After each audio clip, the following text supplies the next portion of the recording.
On Wednesday, we said Nvidia's earnings could be the catalyst.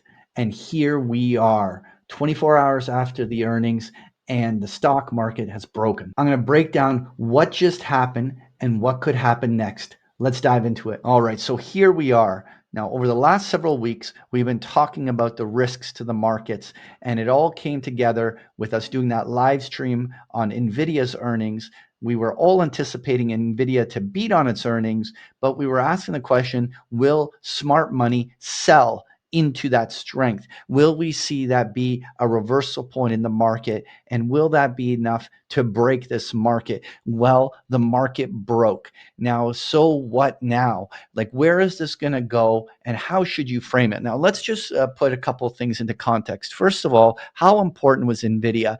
Well, I want to start off by just quickly showing this chart, which basically is showing the correlation of the S&P 500 in blue to Nvidia versus in the green is the correlation of the S&P 500 to the equal weight S&P 500, representing an equal weighting into the rest of the stocks in the S&P 500.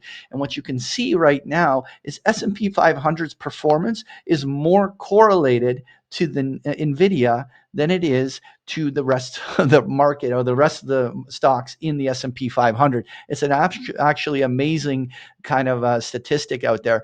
The other thing that I want to highlight is we were talking about this triggering a CTA selling or systematic selling, whether it's the vol targeting funds, whether it's the CTAs.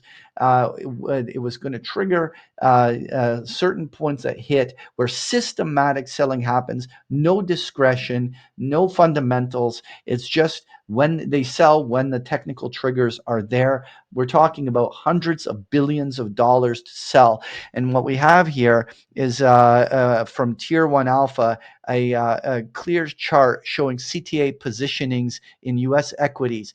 And what you can observe here is that almost all stock market bottoms that have occurred in the last several years have corresponded with where CTAs end up being done selling. And what you can observe here is we are still near the top end of this range. And while the CTAs have begun selling, we are nowhere near the kind of capitulation levels where we should already be looking for a bottom. Now, I want all of you to frame this in a positive light. The big issue we had with the last month of price action was that there was no asymmetry in being long this market. The market already had a 35% run in 6 months. It was void of a 5% market correction. It was incredibly overbought, and we needed to see a reset of that risk reward proposition, a pullback that gives a new asymmetric setup. And so this correction will finally deliver that. So I want everyone to think about it optimistically that over the next month, we should actually be presented with another compelling buy on dip opportunity that will actually mean the asymmetry is skewed in your favor to buy. So the key is, how do we manage it on the short term? Because the way that this market broke, it means it's not over. It usually ends with some sort of a heavy capitulation, a blowout in the VIX, huge extreme drops in the market. Right now, with a VIX trading at 25 on the upside, it implies over 100 S&P point intraday range for within one standard deviation. That means that 100 point swings higher and lower in the market here is just normal. And this is very hard for a lot of people to absorb, that we're used to the normal 20, 30 S&P point days that were going on for months. And so heightened volatility is here. Now, where is this market going to go? Well, I want to highlight that we have now technically broken all the trigger points. So in many regards, while I never want to talk in certainties, but in probabilities, the probability is very, very high that we are now in a sell sequence that is not yet over. Now, we did get a bounce today. I'm going to put this on a 4-hour chart, but this morning's bounce came after a symmetrical measured move finished on the downside, And subsequently, this entire bounce has barely scraped up toward the 50% retracement. Think of 6650 on the S&P futures as a 50% retracement. At this juncture, these types of intraday moves is just normal. It's meant to be very noisy. It's meant to shake out short sellers that are very weak on their hands, and it's meant to create the maximum confusion while it bleeds out.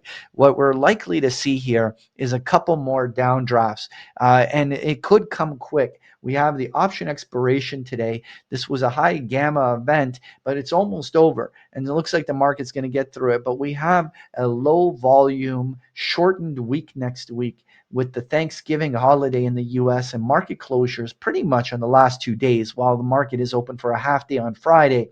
Really is going to be very low volumes. And so the question is, in this kind of a holiday shortened week, is the market going to do something very volatile? On balance of probabilities, the answer is yes. And where would that likely go? Are my targets still to the downside remains these previous highs, somewhere around 6,200? That also happens to be where the 38% retracement is of this entire rise. And so a market correction here that drops another 400 S&P points would actually be quite normal. So think of it that in this first impulse, we may almost be halfway done this correction. And if we get there, particularly if we get there fast, there's a couple of things I'm going to be looking for. One, a blowout in the volatility index. Two, will we see things like the breadth of the market get down to under 20%, where typically we have seen a lot of previous short-term market lows? Will we see some extreme readings that will create that short-term bottom? Now, there's all sorts of opportunities that if enough negative feedback things are occurring, that it can be deeper, like a 6,000 or 5,800 on the downside. But I think 6,200 is a good realistic first target for where this market can go during this corrective phase. Again, I want to reframe it. You got to think about two ways. One, we were at Big Picture Trading. We put on a shitload of hedges with our members. Our members are incredibly well protected, if not profiting from this decline. But it's not going to be about making big money off the decline. It's about actually reducing drawdowns and having lots of cash available, that when the buying opportunities come, that you are able to go and actually put that money to work, taking advantage of some of the imbalances in prices that have created compelling potential buying opportunities. It is going to be a super interesting time in the market here. Again, I want to encourage any of you that want to follow me to do the play-by-play. In the description below, you can get a 14-day free trial to Big Picture Trading. No credit card required. I can't think of a better time to be behind the curtain and watching me do the play-by-play calls on this, because it's going to be really interesting 2 weeks to see how this short-term market sequence plays out and where the opportunities are going to come. So stay tuned. We'll keep you up to date.